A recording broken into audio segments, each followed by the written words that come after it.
Hello viewers, welcome to astro intelligence videos.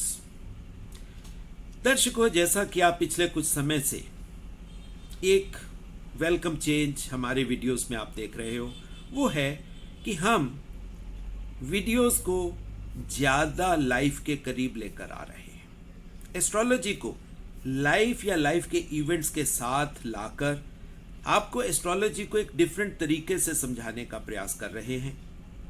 और ये जो प्रयास है, दर्शक इसको पसंद भी कर रहे हैं, क्योंकि ये एक इनडायरेक्ट तरीका है चीज़ को समझने का। डायरेक्ट तरीका है कि हम आपको एकेडमिकली चीज़ों को समझाएं कि क्या क्या हो सकता है, कौन सी कॉन्फ़िगरेशंस आपकी लाइफ में क्या रिजल्ट दे सकती हैं।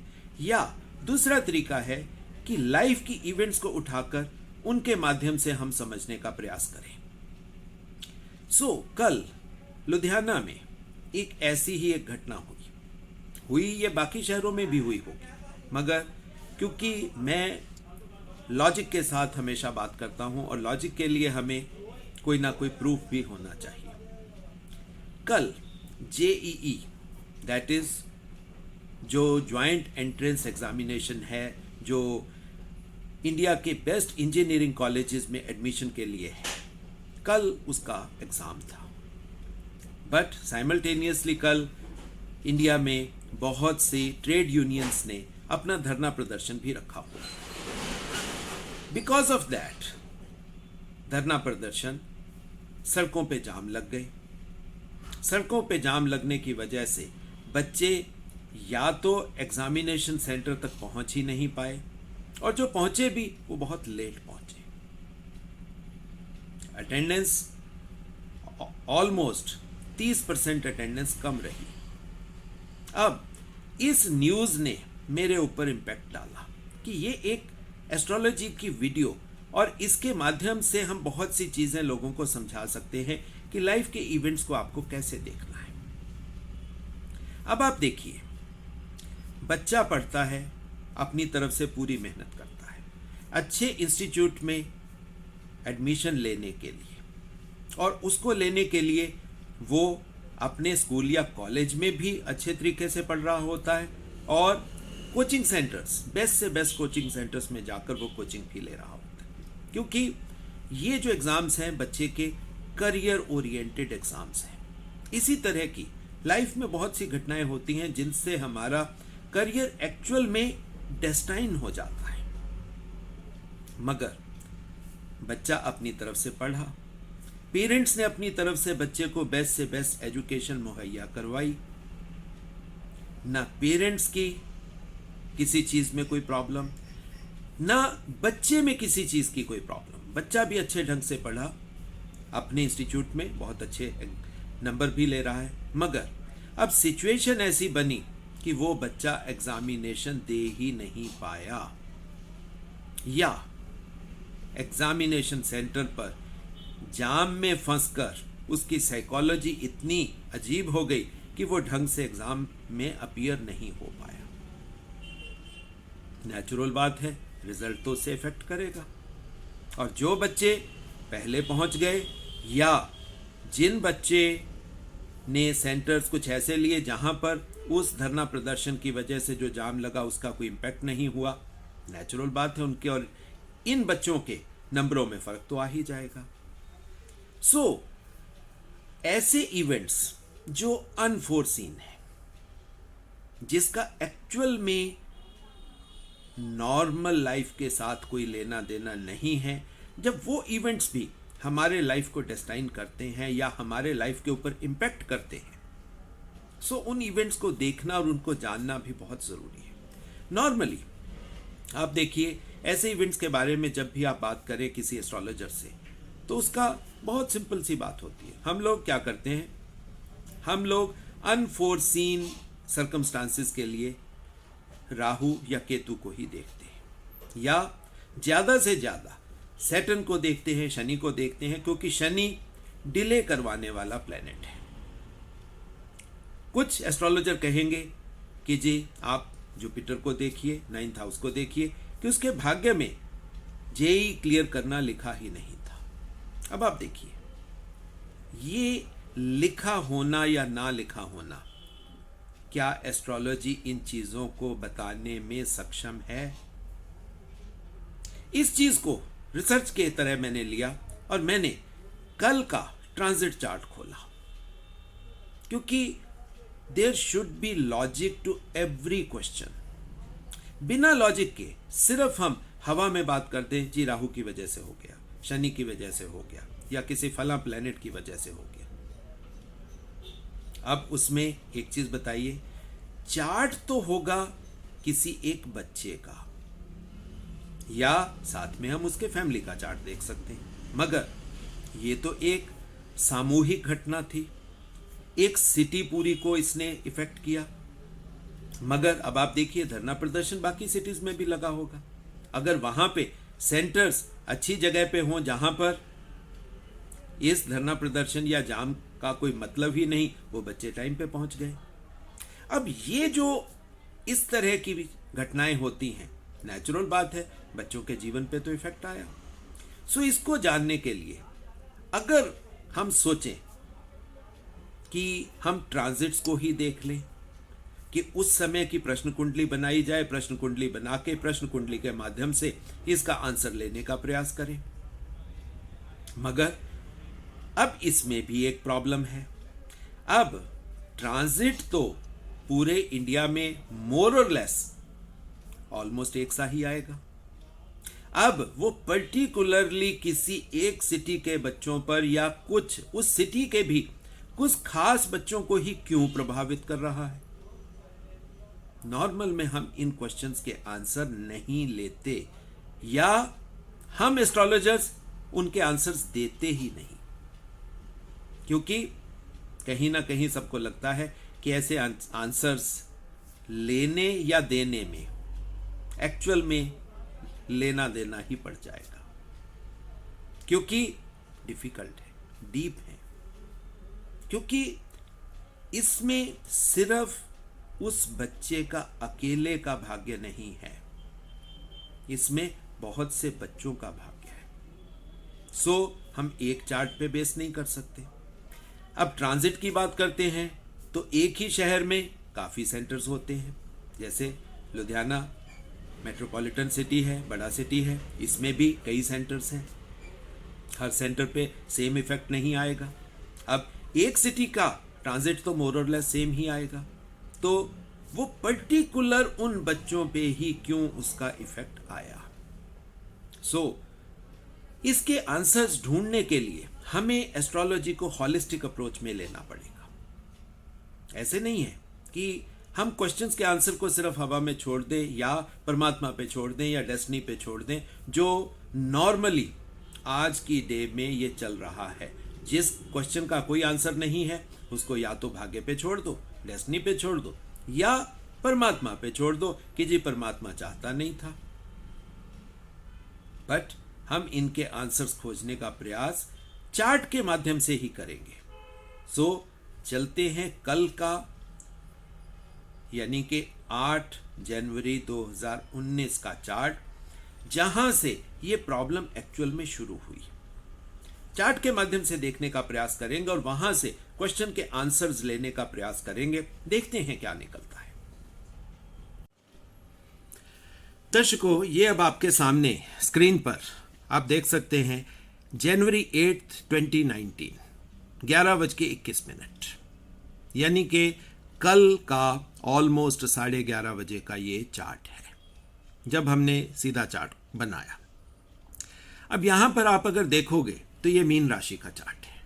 मीन राशि के चार्ट में मंगल असेंडेंट में, राहु 5th हाउस में, देन गुरु शुक्र 9th हाउस में, सूर्य बुध शनि 10th हाउस में, और केतु और चंद्रमा 11th हाउस में प्रेजेंट है। कहीं ना कहीं अब आप समझ सकते हैं कि इस चार्ट को देखकर भी ये आपको इंडिकेशन हो सकती है कि 5th हाउस यहाँ पर, क्योंकि 5th हाउस एजुकेशन का हाउस है, एजुकेशन का हाउस यहाँ पर आपको थोड़ा सा वर्किंग या काम में आता हुआ दिखाई देता है। मगर जैसा कि हमने पहले अपनी बात में शुरुआत करने की प्रयास में आपको समझाने की बात करी थी कि जब भी कोई इस तरह की घटना होती है हम राहु को देखते हैं। अब राहु इंसिडेंटली आप देखिए 5th हाउस में, यानी कि बच्चों के एजुकेशन के हाउस में ऑलरेडी प्रेजेंट है, और इसके जो सामने का हाउस है, जो इसका शक्ति स्थान है, जहां से इसको सपोर्ट मिल रही है, वहां पर चंद्रमा केतु के साथ है। मीन्स मन है इच्छा पूर्ति के घर में, और इच्छा पूर्ति के घर में क्योंकि राशि मकर है, कैप्रिकॉर्न है, सो हम ये मान सकते हैं कि अगर मन के साथ कर्म किया जाएगा तो यहां पर इच्छा पूर्ति या फुलफिलमेंट ऑफ डिजायर होती दिखती है। अब हम थोड़ा सा इसके 10th हाउस को भी देखते हैं, जिसको हम कर्म स्थान मानते हैं। अब बच्चे का देखिए, रिजल्ट की हमने बात सीधी सीधी कर ली, मगर रिजल्ट बिना कर्म के तो पॉसिबल ही नहीं है। तो कर्म में अगर आप देखोगे सूर्य, बुध और शनि आ गया, यानी कि सूर्य और शनि मीन्स ये एक कॉन्फ्लिक्ट की सिचुएशन बन गई। कॉन्फ्लिक्ट कहां? सूर्य रिप्रेजेंट्स गवर्नमेंट, शनि रिप्रेजेंट्स जो लेबर एसोसिएशन या लेबर यूनियंस हैं, और इनका कॉन्फ्लिक्ट बताने का कार्य ये मरकरी, कि there is difference of opinion between government and labour organisations. So ये जो कॉन्फ्लिक्ट है, कॉन्फ्लिक्ट कुछ तो देखो क्रिएट करेगा, और इस कॉन्फ्लिक्ट की वजह से ही हम मान के चल सकते हैं कि ये धरना, जाम, प्रदर्शन हुए। मगर ये तो थे सबके ऊपर इम्पैक्ट करने वाले, अब पर्टिकुलर बच्चे के ऊपर भी वो इम्पैक्ट करेंगे, मगर ये धरना प्रदर्शन सभी के ऊपर इम्पैक्ट क्यों नहीं किए? इसके लिए हमें इंडिविजुअल चार्ट भी देखना पड़ेगा, क्योंकि मैंने पहले कहा कि बिना हॉलिस्टिक अप्रोच से हम बात नहीं कर सकते, और हॉलिस्टिक अप्रोच में सबसे पहले तो हमें उस समय का चार्ट देखना बहुत जरूरी है। जब हम उस समय के चार्ट को देखते हैं तो ये चीज इस तरह निकलती है। अब अगर हम बात करें बच्चे के मेहनत की, ऑब्वियस एक बात है, जुपिटर महाराज 9th हाउस में बहुत अच्छी जगह पे प्लेस्ड है, मगर राशि जो है, यहाँ पर राशि कौन सी आती है? ये स्कॉर्पियो राशि आ जाती है। स्कॉर्पियो राशि होने की वजह से हम मान सकते हैं कि एजुकेशन के फील्ड में थोड़ी सी डिफिकल्टी आने की संभावना है, मगर ये राशि ऑकल्ट को भी रिप्रेजेंट करती है, डीप एनालिसिस को भी रिप्रेजेंट करती है, और साथ में दूसरे गुरु भी यहीं पर प्रेजेंट है। सो इस हाउस को तो मैं अच्छा हाउस ही मानूंगा कि ये हाउस तो बच्चे के एजुकेशन को बहुत ज़्यादा प्रभावित नहीं कर रहा, और कहीं ना कहीं ये बता रहा है कि इस पीरियड में अगर कोई काम किया जाएगा कि नो डाउट डिफिकल्टी होगी, but results will be there. But अब रिजल्ट की बात करें, बच्चा एग्जाम, पहले तो देखो बहुत से बच्चे एग्जाम दे नहीं पाए, अब कुछ बच्चे एग्जाम में पहुंचे, लेट पहुंचे, उनको ठीक है थोड़ा फालतू समय दिया गया, ये बिल्कुल हुआ, एग्जामिनेशन सेंटर पे उनको फालतू टाइम दिया गया। अब डिले को हम समझ सकते हैं कि शनि यहाँ पर डिले कर रहा है, और डिले क्योंकि राशि यहाँ पर 9th है, हम मान सकते हैं कि यहाँ पर इस डिले की वजह से भाग्य में भी डिले आ सकता है, इसको हम इस तरह भी ले सकते हैं। मगर ये था अभी उस एग्जामिनेशन से पहले का टाइम। अब हम चार्ट को थोड़ा सा चेंज करते हैं, जिसमें हम टाइम को बदलेंगे। अब यही टाइम हम यहाँ पर हम करेंगे 2 बजे का टाइम ले लेंगे।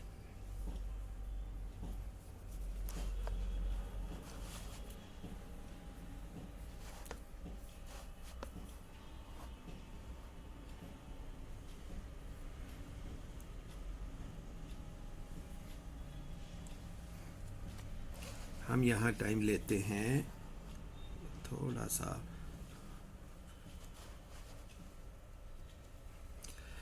2:21 का हमने यहाँ पर टाइम लिया।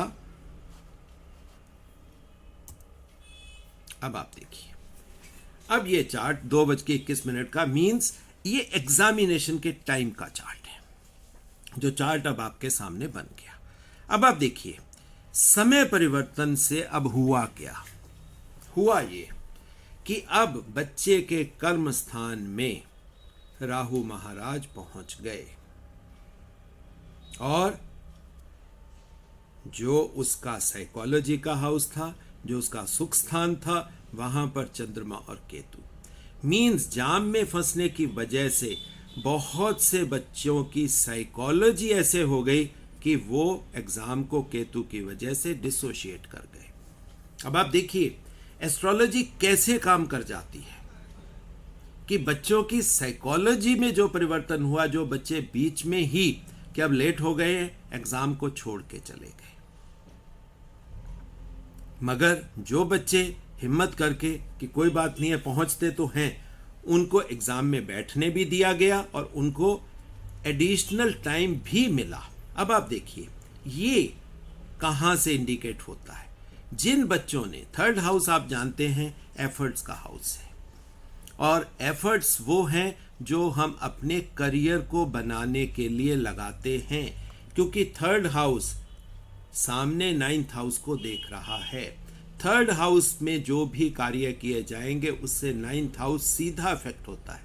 बाकी हाउसेस तो इनडायरेक्टली अफेक्ट होते हैं, मगर थर्ड हाउस का जो एफर्ट्स हैं वो हमारे कहीं ना कहीं भाग्य को बनाते हैं। हाँ, डिफिकल्टी का हाउस है, मगर अब आप देखिए यहां पर प्लैनेट्स वो ही तीनों हैं, मींस सूर्य, शनि और मरकरी। यहां पर कुछ बच्चों ने क्लेवरनेस भी दिखाई होगी, कुछ बच्चों ने जाम में फंसे हैं, कुछ बच्चों ने हिम्मत करके, जैसे 4 व्हीलर पे है, उन्होंने किसी को 2 व्हीलर पे किसी से रिक्वेस्ट कर ली हो कि अंकल मेरे को आप बीच में से निकाल के एग्ज़ाम सेंटर पहुंचा दो। कुछ बच्चों ने कुछ और रास्ता अपनाया होगा, कुछ बच्चों ने पैदल निकलने का रास्ता अपना लिया होगा। सो ये जो क्लेवर इफेक्ट यहाँ पर दिखती है, ये देगी मरकरी की वजह से। और मरकरी अपने हाउस में आप जानते हैं कि अच्छा इफेक्ट देने में सक्षम है, मगर अब यहाँ पर सबसे बड़ी बात जो थी कि जिन बच्चों को समय मिला, जो डिले हुई, डिले भी यहाँ पर शनि की वजह से इंडिकेट होती है, मगर उस डिले ने क्या किया, बच्चों को एडिशनल टाइम दिलवा दिया। अब शनि का एक कैरेक्टर है, आज दर्शकों मैं आपको एक इंटरेस्टिंग और एक डीप बात बताता हूँ। शनि एक ऐसा प्लेनेट है जो ना गलत करता है मगर गलत होने भी नहीं देता। आप इस चीज़ को नोट कर लीजिए, जो बात मैं आपको बता रहा हूँ या आपसे शेयर कर रहा हूँ, कि शनि एक ऐसा प्लेनेट है जो ना तो आप गलत करता है, कि Shani is always morally correct, और ये दूसरों को भी गलत नहीं करने देता, यानी कि दूसरों को भी इम्पैक्ट करता है, इन्फ्लुएंस करता है और कहीं ना कहीं मजबूर करता है कि वो भी गलत कार्य न करें। सो यहाँ पर शनि का होना कि अगर आप एफर्ट लगा रहे हो, शनि आपकी एफर्ट है, ठीक है डिले थी, मगर शनि ने इस एफर्ट की वजह से एग्जामिनर्स को प्रेरित किया कि वो इन बच्चों को एडिशनल टाइम दें।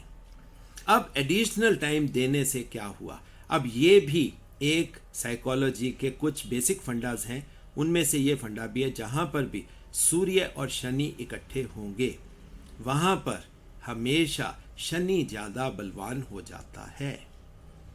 ये चाहे आप बाप बेटे का समझ लीजिए, जब भी बाप बेटा इकट्ठे होंगे बाप अपनी पावर बेटे को दे देता है।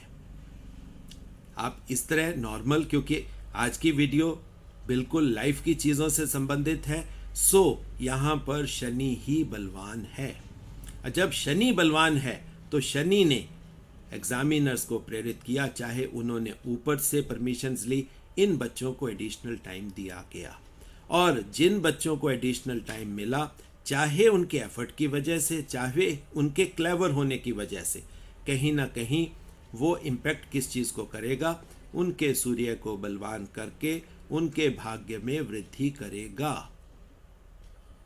अब आप दूसरी चीज़ देखिए, अब यहाँ पर जो पहले 11:30 के चार्ट में नहीं दिखाई दे रही थी चीज़, वो यहाँ पर दिखाई दे रही है। दैट इज शुक्र और गुरु की स्थिति अब ये पहुँच गई सेकंड हाउस में। सो दैट मीन्स कि इन दोनों के कॉम्बिनेशन से, यानी बच्चे ने जो भी अब तक पढ़ा होगा उससे फैमिली को सपोर्ट मिलेगी, वो अपनी फैमिली को बेटर बनाने में सक्षम हो जाएगा, और उससे जो मनी जनरेशन होगी, क्योंकि ये मनी का हाउस है। अब आप देखिए, ज्ञान से मनी का रास्ता खुलता हुआ दिखाई देता है। और सबसे बड़ी बात जो आप सभी अभी तक ओवरलुक कर रहे थे, क्योंकि मैंने शुरुआत ही क्योंकि राहु से कर दी, तो आप सबका फोकस राहु पे ही चला गया होगा। जो सबसे बड़ी बात थी कि कभी भी जब चार्ट देखो, लग्न सबसे स्ट्रांग चीज होता है। अब यहां पर लग्न कौन सा हो गया? ये लिब्रा हो गया, मींस बैलेंस, यानी कि उन बच्चों की लाइफ में बैलेंस बन गया। डिस्पाइट दे वर स्ट्रैंडेड इन ए ट्रैफिक जैम, अब उनके लिए बैलेंस बनाने का रास्ता खुल गया, क्योंकि यहाँ पर असेंडेंट बहुत स्ट्रॉन्ग अवस्था में आ गया। और दूसरी बात है भृगु बिंदु, क्योंकि यहीं पर आ गया, so ascendant is very very strong. So despite traffic jam, बहुत से बच्चों के लिए रास्ता तो मिल गया। मगर अब जो सबसे इंपॉर्टेंट बात थी जिसके लिए मैं ये वीडियो बनाना चाहता था, अब जो बच्चे एग्जाम नहीं दे पाए, अब नॉर्मल में तो कहा जाएगा कि जी उन बच्चों की बताइए क्या गलती थी।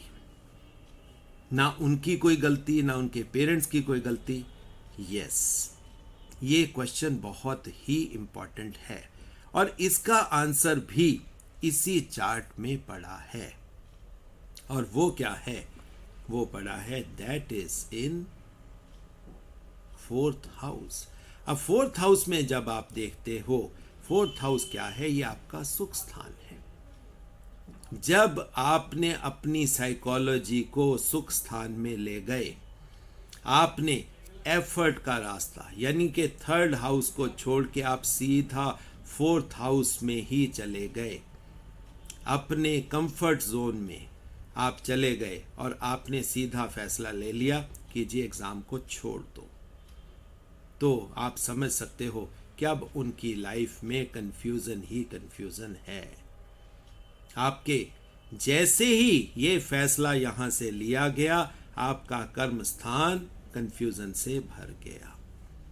सो दोस्तों, आज के चार्ट से मैं आपको एक चीज़ ये समझाना चाहता था, प्लैनेट्स इफेक्ट करते हैं मगर प्लैनेट्स ही इफेक्ट नहीं करते। सबसे ज़्यादा अफेक्ट कहाँ से होता है? वो होता है हमारी साइकोलॉजी से, हमारे मन से, जो मैं पिछली बहुत सी वीडियोस में बहुत स्ट्रेस करता रहा हूँ कि एस्ट्रोलॉजी का शास्त्र ये हमारा मनस का शास्त्र है, हमारे मन का शास्त्र है। ऋषि शुरू से इसी बात को स्ट्रेस करते रहे हैं कि ये मन का शास्त्र है। मन से ही प्लैनेट्स अफेक्ट होते हैं। जब प्लैनेट अफेक्ट होते हैं, मन उनसे जो जो रश्मियां, जो जो ज्योति ले लेता है, उसी का एक्सप्रेशन आपके चार्ट में आता है। शुरुआत आपकी मन से ही होगी। और जब भी कोई चार्ट देखो, ये बात मैं बार बार वीडियोस में कहता रहा हूँ कि सबसे ज़्यादा इम्पॉर्टेंट अगर आपके चार्ट की कोई चीज़ है, लग्न तो है ही, चंद्रमा दूसरे नंबर पर, और तीसरे नंबर पर आपका राहु केतु एक्सिस। अकेला राहु नहीं, राहु केतु एक्सिस। अब देखिए, वो ही राहु और केतु की प्लेसमेंट आपको एग्जाम में अच्छा रिजल्ट दे देती है, और वो ही राहु केतु की प्लेसमेंट आपको एग्जाम से बाहर रहने को भी प्रेरित कर देती है।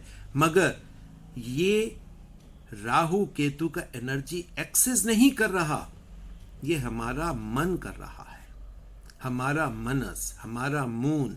सो आपको ज्यादा फोकस असेंडेंट, मून और तीसरे नंबर पर राहु केतु एक्सिस पर रखना चाहिए। अगर आप इस तरह की घटनाएं देखकर किसी भी बच्चे के फ्यूचर की बात करते हैं, और ये कहीं ना कहीं सब्जेक्ट ये फ्री विल पे पहुंच जाता है।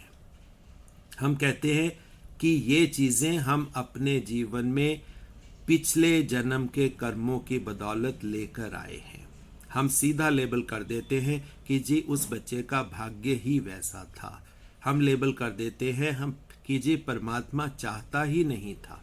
अब आप देखिए, कम से कम 10,000 बच्चा अपीयर हुआ। अब 10,000 बच्चों में कुछ बच्चों ने पेपर छोड़ा, कुछ बच्चे टाइम से पहले पहुंचे और कुछ बच्चे अपनी क्लेवरनेस और अपनी एफर्ट को लगाकर पहुंचे और उनको फालतू टाइम भी मिला। अब आप देखिए, अब ये किस्मत की बात नहीं है, ये आपके फ्री विल की बात है। और फ्री विल एग्जीक्यूट करना भी ये मन का ही प्रव्यू है, ये भी चंद्रमा का ही प्रव्यू है। अब दर्शकों, आपसे एक बहुत ही स्ट्रॉन्ग रिक्वेस्ट है कि आप प्लैनेट्स के सहारे जीना बंद करिए, अपने मून को स्ट्रॉन्ग करिए, अपनी साइकोलॉजी को स्ट्रॉन्ग करिए। डेस्टिनी की बैसाखी इस्तेमाल करना, परमात्मा के बैसाखी को इस्तेमाल करके कर्म से दूर चले जाना, ये आप करना बंद कर दीजिए। आप ही अपने भाग्य के निर्माता हो, आप ही अपने कर्म के निर्माता हो। अच्छा कर्म करोगे तो अच्छा कर्म फल मिलना निश्चित है। अच्छा कर्म फल मिलेगा तो आपकी इच्छा पूर्ति होनी भी निश्चित है। और ये सारा सब्जेक्ट आपके फ्री विल या दूसरे सब्जेक्ट तरीके से अगर मैं बात को समझाऊं, आपके मन पे ही निर्भर करेगा। सो चार्ट में अननेसेसरी ब्लेम गेम खेलना, ये बाकी एस्ट्रोलॉजर्स के लिए भी है कि आप ब्लेम गेम करना बंद करिए, कि प्लैनेट्स को मत ब्लेम करिए। आप एक्चुअल सब्जेक्ट पर पहुंचिए कि एक्चुअल सब्जेक्ट कहाँ से शुरू होता है और कहाँ से हम एस्ट्रोलॉजी का यूज करके लाइफ को देख सकते हैं। और जब हम इस तरह देखेंगे तो आप देखोगे कि लाइफ के इवेंट्स भी आपको समझ में आएंगे, और लाइफ के इवेंट्स समझ आ गए तो आप उनको यूज करके अपने जीवन को एक बेटर तरीके से डिजाइन कर सकोगे। वो आप ही करोगे। सो दर्शकों, इसके साथ ही वही एक रिक्वेस्ट जो मैं हर वीडियो में करता हूं कि मेरे साथ कम्युनिकेट करने का, मेरे से मिलने का, मेरे से प्रश्न पूछने का, हमारे इंस्टीट्यूट में एडमिशन लेने का या अपॉइंटमेंट लेकर अपने हॉरोस्कोप को चेक करवाने के लिए मेरा एक ही फ़ोन नंबर है, दैट इज़ 9881164480। आशा करता हूँ कि पिछली वीडियोस की तरह ये वीडियो भी आपके काम आएगी, आपकी नॉलेज में वृद्धि करेगी। और अगर आपको वीडियो अच्छी लगती है तो हमारे चैनल को लाइक करिए, शेयर करिए, ज़्यादा से ज़्यादा घरों तक पहुँचाइए ताकि ऑथेंटिक वैदिक एस्ट्रोलॉजी की नॉलेज घर घर तक पहुँच सके। धन्यवाद दोस्तों।